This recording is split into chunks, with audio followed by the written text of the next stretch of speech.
Which one is this? I want to know about the probation officer. Oh, the probation officer looked like But why are you on Penguin. probation? Why are you on probation? She looked like the penguin from Batman. Definitely the penguin from Batman. I can't stand her. I mean, she was really cool, but the way she used to make me do it was like, so, like, come on, Miss Lady, you doing this to me again? She used to make him get naked in the probation Inside the office. As soon as I walk in the office, she'd be like, oh yeah, like goodies. Like somebody finally bought her some fucking food she was waiting for all day. So I used to go in there. She used to go in there, close her door, lock it, close all the shutters and the blinds. So she's like, okay, come on. And she used to sit there like somebody about to give us a present. And I used to just take my shirt off and sit down on the desk. Let's break down what a probation officer is, because some people might not be familiar with this. My probation officer is so what happens? You got about 10 years. But you got hit. You got was crime. that for the kidnapping charge? No, that's you kidnapped somebody. The other charge. What other charge? Actually bigger than that. What was it? I mean, you know. Can we talk about it? Can we throw it out there? Matter of fact, I'm done. You're clean, I'm done fam. already. You're good. Narcotics, it's right? armed robbery charge. It was armed robbery. And it actually, with that, it wasn't. They gave me an armed robbery charge. Somebody took something from out of my house, and I went back and got it.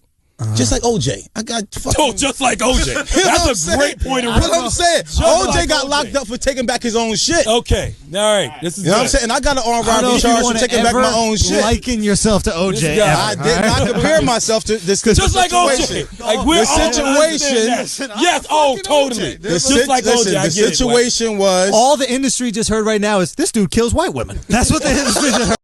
Before Andrew Schultz became one of the biggest comedians in the world, selling out shows all across the globe. Before Charlemagne's rebrand and PC behaviour. Before the podcast boom that would give you shows like $1 Million Worth of Game and Drink Champs. There was a show that brought nothing but laughter and insane stories and captured the hearts of many. And they were doing this for the love.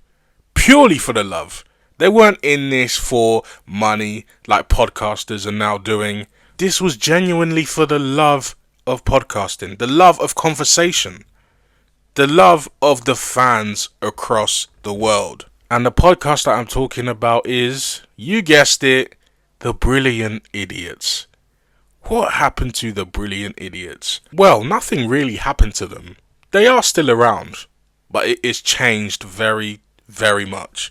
And simply, it's not the podcast that we used to know and love in its infancy. But what changed? What happened? What made this podcast something that we all loved, but now is turned into a snooze fest? I'm gonna wake it up. It's your boy The Kitchen. Now, The Brilliant Idiots started in 2014.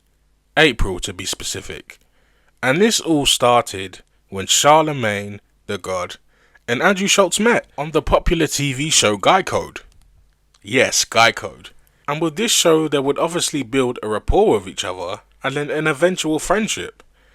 And due to the conversations that they would have backstage, they then decided that they would come up with a show called The Brilliant Idiots. Now with this show, they would talk about an array of things. Pop culture, stuff that they've been through in their daily lives, stuff that they've come across. And as the episodes went on, they would then bring on personalities from Guy Code and other celebrities in the New York area. And then as the shows went on, episode after episode, they started to gain steam and popularity, and a lot more celebrities and a lot more people started to become fans of the show. Due to the funny stories, due to the unfilteredness of the podcast. Because as you guys remember, around 2014, 2015, this was around the cancel culture era. So having a podcast like this was so refreshing just to watch, because you would just really get the honest, raw truth from that show. And it was special in that sense. And now as the episodes went along, we would hear from a legendary part of this show. A legendary person of this show. Yes, we would hear from Wax and his crazy stories. Now, once Wax spoke on the mic, the audience loved him. I can't lie, we loved him. Wax was that guy, because he was also unfiltered. He would just talk about the wildest things.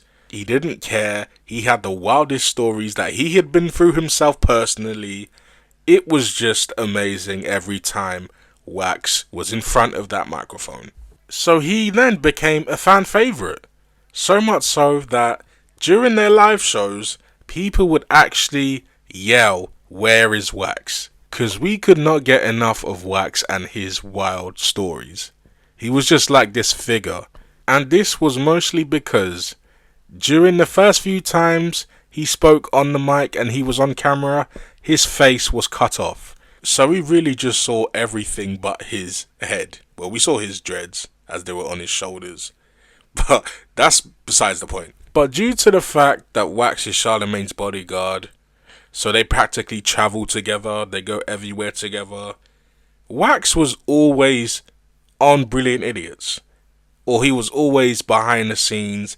You'd always hear him talk. You always hear him laugh. So every episode we would at least hear one wild story or one wild comment coming from Wax. He doesn't even have to be on the microphone. We'd just hear him through other mics because he's that loud. And the audience never complained. In fact, the audience loved it. The more Wax, the better the episode. But as the years went on, we'd hear less and less from Wax. The pod would be a lot less funny, a lot more political. Charlemagne and the fans would call Andrew alt-right Andy due to the fact that he had a lot of views that steered that way.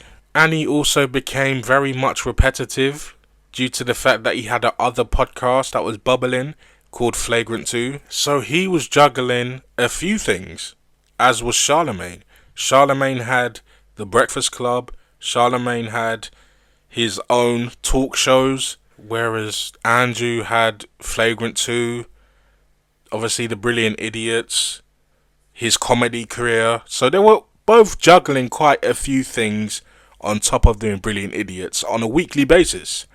And it started to show due to the fact that when watching Brilliant Idiots and listening to Brilliant Idiots, it sounds very much lazy. It sounds like they just woke up from a nap and just turned the mics on. It sounds very mellow, not as funny.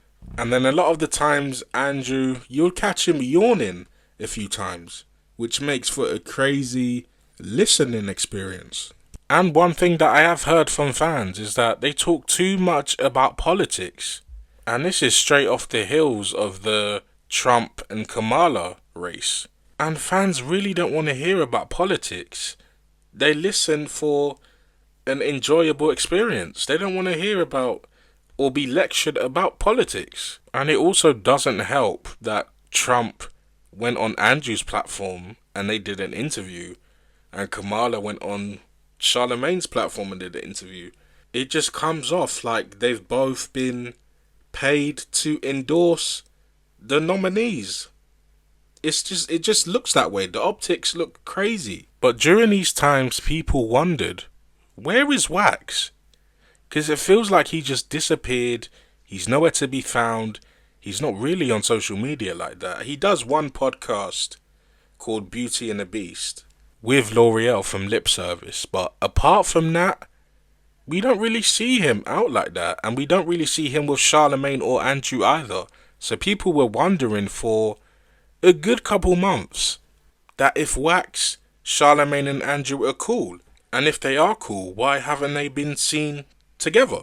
Because the last time that they did see each other, or he was on an episode, Wax did say that he had a girl and that recently they had a baby. So I'm just guessing, a lot of people did guess as well, that he was just a new father, so it's going to be hard. He can't hang out with his boys like he used to. So people just chalked it up to that. But then a few months later, the woman we thought Wax was with started sending subliminal shots, started going on Instagram and talking, well, semi-talking about the relationship and the status of where it's at right now. And it doesn't look good at all. So much so that she will go on a podcast and talk about her story. I didn't just get either cussed out or told something mean. Yeah. Or I went to a wedding. I went to a wedding where Joe Rogan was there and all kinds of celebrities. And I was wearing so much makeup on my throat right here on my neck to cover it up because it happened that night before. But if you look at those videos and those pictures, You look I happy. am so in love. Lord. So in love. Lord. You can tell us that we were next. Oh, We were next. no. We were next 4 months later. And it's like no one would know. And you're like also think this really strong woman would go through that. Yeah.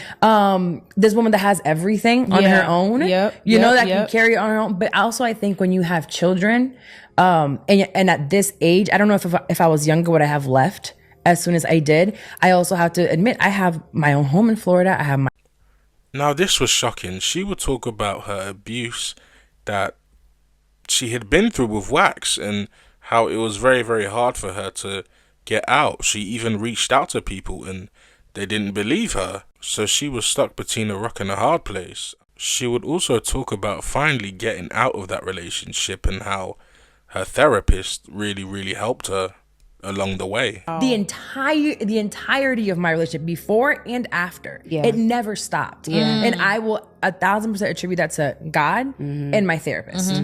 She could see what I didn't. When I left months later, when I opened up about the physical abuse, my friend said, "What? You went through what?" And I'm like, I thought I said it. In my mind, I thought I had said something. Even my therapist did not know of one of them. And I'm like, I know I told you, but you're so isolated and you're such in your own world and you're living under so much shame. And you're used to you don't- covering it up. That's the cover it name up. of the game. Carla would also say that she told people that were close with Wax what she is going through. But she never alluded that she told Charlamagne or Andrew about what she was going through. But now that Charlamagne and Andrew have kept their distance publicly from talking to Wax, it's becoming a lot more clear that Charlamagne and Andrew have been told that Wax was very abusive to his woman, and the Charlamagne today, he doesn't want to be anywhere near that. Charlamagne has rebranded. He is a mental health guy. Andrew is very, very successful in his field. He just sold out, the Madison Square Garden? So he's on top of his career. He's bigger than he has ever been. They are both as big as they've ever been. So they can't attach themselves to Wax. And it's starting to make a lot more sense. And Brilliant Idiots, honestly, it just won't be the same. Charlamagne has way too much money invested in him. Andrew has way too much money invested in him. They are both very, very, very successful. They're making millions upon millions.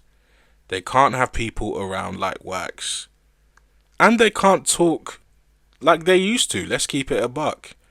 Cancel culture is still around. They can't talk the way they used to. And to be honest, they're both in different spaces. And I'm sure they're in different spaces mentally as well as physically as well. Charlamagne, he has kids. He has a family to take care of. Andrew, he just got married. He has a new baby. He has a blazing career. Wax is also doing okay. Wax has a new child, a new girl. So he has 2 kids now. So hopefully he's happy as well. And in no way, shape or form do I condone DV or anything of that nature. They're all men. They're all fathers. They have to move on. They have to provide for their kids. They have to provide for their family. And hopefully Carla has healed. Hopefully she has taken the steps in the right direction to get the support and the help that she needs. And we should just look at Brilliant Idiots as a show that has inspired and has been one of the pioneers for urban podcasting, and to give all of them their flowers and to think about the legendary funny moments that they all gave us. But until next time, it's your boy The Kitchen. Thank you for watching. Subscribe, like, do all those stuff. Till next time, deuces. Why pick up my phone one time? Why pick up my phone one time? Text 5 different people. Yeah. One of the He got people mad 'cause it was texted good. One of the people he texted was the president of CBS at the time. What'd I He's say? like, yo, when you gonna let me hit that off? No, I want to didn't. get with you. No, I or some didn't. shit. No, I I'm like, didn't. yo, No, I Wax, what the didn't. fuck are No, you I doing, didn't. yo? Yo, he get my phone all the time and play around. As soon as I I'm get him texting hoes. He He don't even know who he Be texting. quiet. I'm texting random hoes. Be quiet. I'm texting girls that I know are hoes. No. No. He just going through my phone. He going through my phone. He like Hillary, Jazz. He's just going through. He just texting you. He just finding names that look like girls and texting. I'm texting girls that I know. I thought I knew. You listen. It was a name. It was a name that we both knew. I didn't know that was somebody else's name. 5 girls. Bro. Listen. One person I got so good. Listen. One person I got so fucking good. You think this shit funny, man? Listen. This guy is so crazy. First of all, this shit is hilarious. This guy is so I got him fucking so good. crazy.